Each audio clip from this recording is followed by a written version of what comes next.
Ассалаумағалейкум, құрметті көрермендер, қалдарыңыз қалай? Сіздермен тағы да мен. Бүгін жексенбі, қарашаның 10-ы және кезекті видео. Так, осыдан бір апта бұрын, бір аптадан асты енді, примерно. Бір апта бұрын деп айта берейін. Бір апта бұрын осындай жас тауықтарды, мұнда Кучинский, юбилейный деген порода және Барковская, барвистая деген порода бар, в общем, және аралас смесь тауықтарды осылай бөліп, жұмыртқаға кіргелі жатқан балапан тауықтарды бөліп қойған болатын. Бүгін қандай жетістікке жеттік, қандай дәрежеге жеттік, қандай результат бар, сол жайлы айтатын боламын. Так, осыдан бір апта бұрын примерно бұл тауықтар вообще туған жоқ. 0 жұмыртқа болды күнде. Өйткені мына жақта менде майда балапандар бар, ар жақта тұру. Солармен араласып, в общем, бәрі быт-шыт, сондай жағдай болған. Сол себептен бұларды мен жұмыртқаға кіреді-ау деген осындай жас тауықтарды бөліп қойған болатын. Өйткені тауық жұмыртқа туу үшін бірінші очередте жаңағыдай тыныш, стабильный өмір сүру салты керек қой бұларға. Сол себептен осылай бөліп қойған болатынмын. Құдайға шүкір, бөлгеннен бастап уже ертесіне десем де болады. Ертесіне уже жұмыртқа туа бастады бұлар. Өйткені қораздары қостым, жас қораздар рабочий бәрі тауықты басып тұр. Жас қораздарды қостым қастарына, сосын өздерімен өздері емін еркін, жылы жерде тып-тыныш осындай жағдай жасап бердім. Соның арқасында құдайға шүкір результат бар, жоқ емес. Бір аптадай уақыт өтті, бір аптада тфай уже көп болмаса да аздаған кішкене результат бар, қазір сол жайлы айтамын. Так, бұларға мен бұрынғыдай майда балапандармен бірге жүргенде бұларға вообще бір тамақ бердім, ешқандай комбикорм берген жоқпын. Бидайды жібітіп, тұз қосам арасында, арпа қосып беріп жүрдім арасында, солай тамақтандырып жүргем. Осы жаққа көшкелі бері бірінші очеред не істедім, профилактика жасадым, в общем, витаминдерін бердім бірінші күндері. Солай бидай беріп жүрдім. Сосын 2-3 күннен кейін уже комбикорм беріп бастадым. Себебі комбикорм деген құрамында, в общем, тауыққа керекті, тауықтың жұмыртқа тууына керекті заттар бар. Сол себептен комбикорм бар, майдаланған бидай, майдаланған арпа қостым, тұз қостым, арасында жаңағыдай витамин қостым. Солай тамақтандырып жатырмын қазір. Так, бізде 2-3 күн өткеннен кейін уже 4-5 жұмыртқадан туа бастады. Бірінші күні, по-моему, так, 2 жұмыртқа ма, 1 жұмыртқа ма туды, содан басталды, в общем, жұмыртқа туу. Қазір күніне 9-10 жұмыртқаға жеттік. Аллаға шүкір. Бұның арасында енді үлкен тауықтар бар, өйткені үлкен тауықтарды қосқан себебім олар жұмыртқа туды, жаңағыдай жатуды, в общем, солардан көрсін деген, енді білмеймін ғой олар қалай үйренетін, бірақ сондай ниетпен арасында бір 2-3-4 десем де болады, үлкен тауықтар соларды қосып қойған болатын. Қазір, в общем, бәрі араласып туып жатыр. Так, қазір бүгін жұмыртқаларды ешқандай алған жоқпын. Қазір сіздермен бірге санайтын болам қанша жұмыртқа бар екен. Осындай ұяшықтар істеп қойғам, мына жерден және мына жақтан. Өйткені тауық деген мұндай жұмыртқа тууды осындай тыныш, таса жерде туған жақсы көреді. Тығып туғанды жақсы көреді бір тауықтар. Сол себептен осындай төмен жақтан, үст жағын осылай жауып, өзімен өзі отыратындай жағдай істеп қойдым, в общем. Так, және бүгінгі жаңалықтың бірі мынау поилка су ішетін. ыдыс осындай алдым. Так, 2000 теңгеге алдым, міне бағасы. 2000 теңгеге меніңше стоит, өйткені мына жерде онша білінбейді. Суы таза тұрады.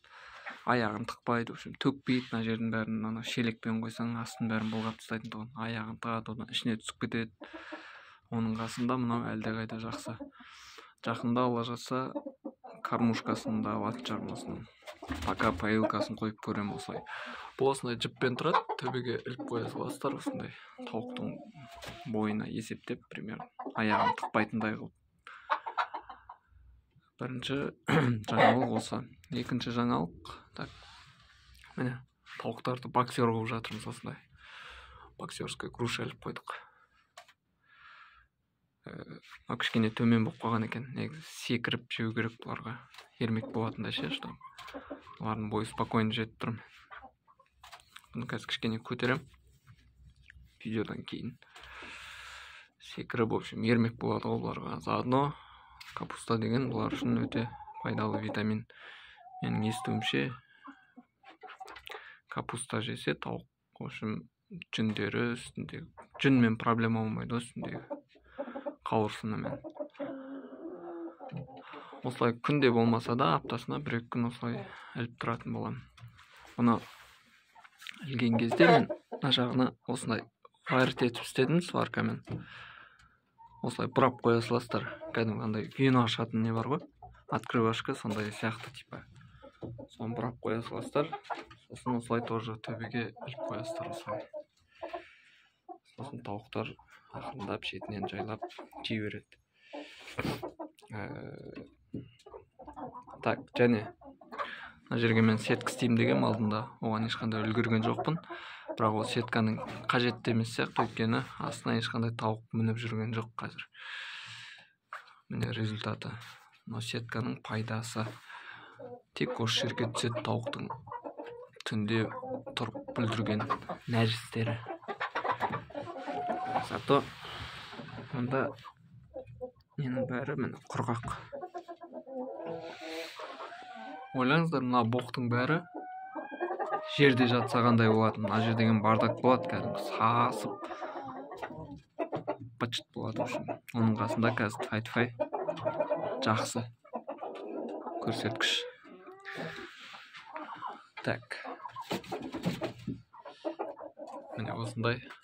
Міне Кучинский юбилейный деген міне порода осылар. Мынау менде үлкен тауықтар уже. Қазір бұлай қарап тұрсаң, үлкен тауықтарым балапан тауық сияқты. Мыналармен салыстырғанда. Кучинский юбилейный деген ірі болады екен. Мен бірінші рет ұстап тұрмын бұл пароданы.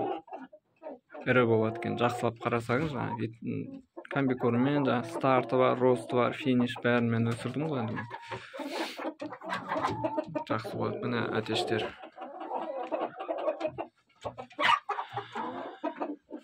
Әтештің бәрі рабочий мені. Пока 50 тауыққа 4 әтеш қойдым. Бір-бірімен қатар. Ертең бәрін араластырып жүрем. В общем, ан жақта жас, бұлардан жас бір ай ма кішкентай әтештер бар тоже. Солардың бәрін в общем қосып жіберем ғой. Так, жұмыртқаға келетін болсақ. Так. Мынау не істеп жүрсің? Ерігіп. Қашпай. Жұмыртқаға келетін болсақ, міне мұнда 2 жұмыртқа, 3-ші, 4, 5. Так, мұнда бар ма? 6, 7, 8 жұмыртқа, 9, 10. Так, 10 жұмыртқа ма? 10 жұмыртқа. Бүгінгі тауықтың туған жұмыртқасы 10 екен. Кеше 9 ба болды ғой, кеше 9 болды, бүгін 10. Ақырында осындай кішігірім жетістіктерге жеткен жайымыз бар. 0 жұмыртқадан, в общем, 10 жұмыртқаға дейін көбейді. Так, жұмыртқаның көлеміне келетін болсақ, мен сіздерге қазір көрсетем. Бір комментарияда кісілер сұрапты. жас тауықтардың жұмыртқасы қандай және үлкен тауықтардың жұмыртқасы қандай деп. Так, мен біле білсем, міне мынау менде үлкен тауықтардың жұмыртқасы. Үлкен тауықтың жұмыртқасы болса, қазір қасына биылғы майда балапандардың жұмыртқасы қоям. Так, міне биылғы балапан Кучинский жұмыртқасы, міне өзін танимын. Мына екеуінің разницасы көрініп тұр ма, көрініп тұрған жоқ па білмеймін. Так, чуть кішкентай ғой енді. Чуть кішкентай, осылай жақсы көрінеді екен. Так, мынау да міне жас тауықтікі көрініп тұр сразу кішкентай. Мынау вообще кішкентай, бұл жас тауықтікі. Мына екеуін салыстырған кезде міне кәдімгідей көрініп тұр. Мына видеода көрінбейді негізі, разница ше, а былай конкретно көрініп тұр. В общем, мынау ғана ғой бұл жерде бұрынғы тауықтың жұмыртқасы. Мына жас тауықтардікі міне. Мына тоже жас тауықтікі. Осындай сопақша. Мына жақты көрейік қазір. Бұл жақта қандай жұмыртқалар. Мында вообще майда екен, кішкентай жұмыртқа міне. Вообще кішкентай жұмыртқалар міне. Екеуі де. Бұлар да жас тауықтардікі. Мында тұр міне. Вообще кішкентай міне қазір. Мына көріну керек разницасы қазір көрсетіп. Үлкен тауықтікімен салыстырып. Екеуі білініп тұр міне.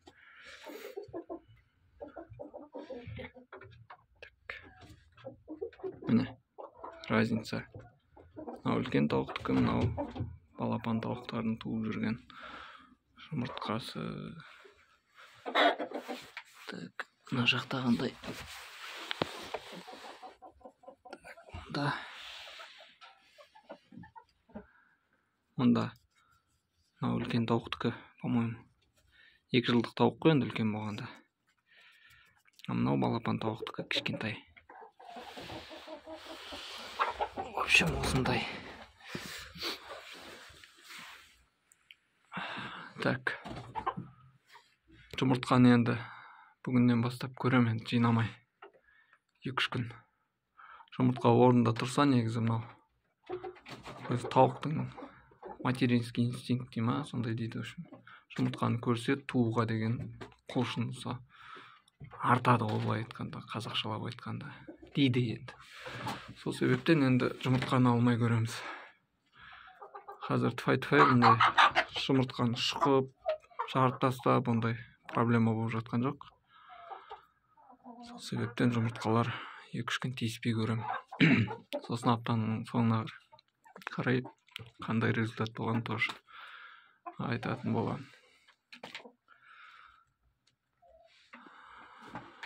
Міне суды осылай әп-әдемі ішіп жатыр, тап-таза қылып. Басайын десе баса алмайды. Былай айтқанда сауап болды ғой тауықтарға.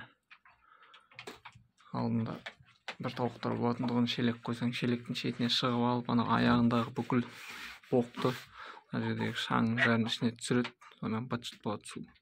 Мында қазір кішкене таза. Так, мен еще градусник ілдім ғой. Осындай базардан алдым, 500 теңге тұрады екен. Градусник іліп қойдым, в общем. Мұнда қазір қанша болып тұр. Міне. 9, где-то 10 градустай болып тұр ғой. 10 градус плюс тауық қораның іші. Далада боран, бізде жел. Қораның іші плюс 10 градус. И осыны қостым мен бүгін. Қосып қойдым. Осыған дейін жылы болды, енді бүгіннен бастап кішкене салқын. Кәдімгідей жылу беріп тұр. Так. Жалпы біздегі жаңалық осы. Так, мұндағы балапандарды көрсетейін сіздерге. Ол жақта не болып жатқан, ол жақта аса бір өзгеріс жоқ. Өздерімен өздері. Мұнда тоже опилка түсіп тастаған. Ішінен күштей шығып тұр. Тап-таза болып. Міне мынау бір тауықты анау үлкен әтеш бар. Соған серік болсын деп осы жаққа жібере салған.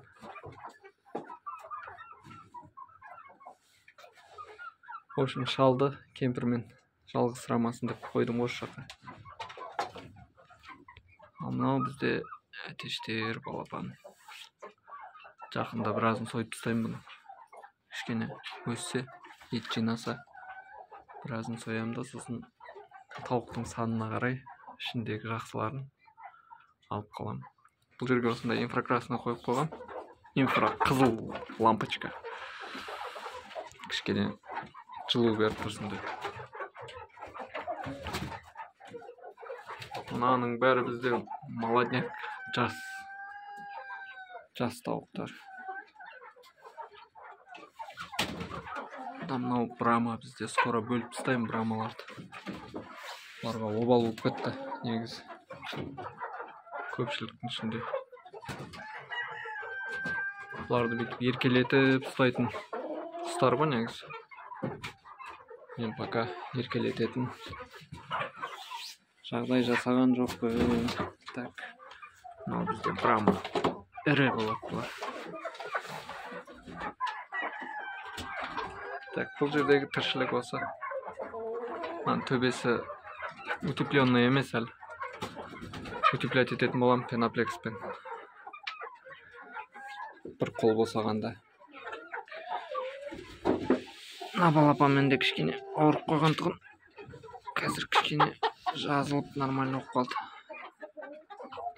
Әлі бүрісіп жүреді осылай, бірақ алдындағысынан қарағанда қазір тамақ жейді. Нормально бәрі.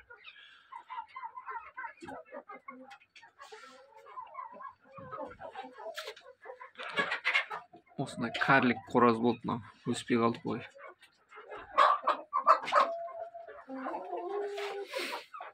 Так. Жалпы жаңалық осы.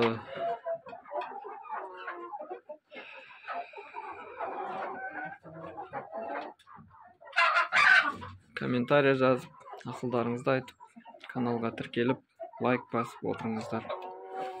Сіздермен болған сол астаналық кішкентай фермер. Амандықта кездескенше сау саламатты болыңыздар. Еліміз аман, жұртымыз тыныш болсын.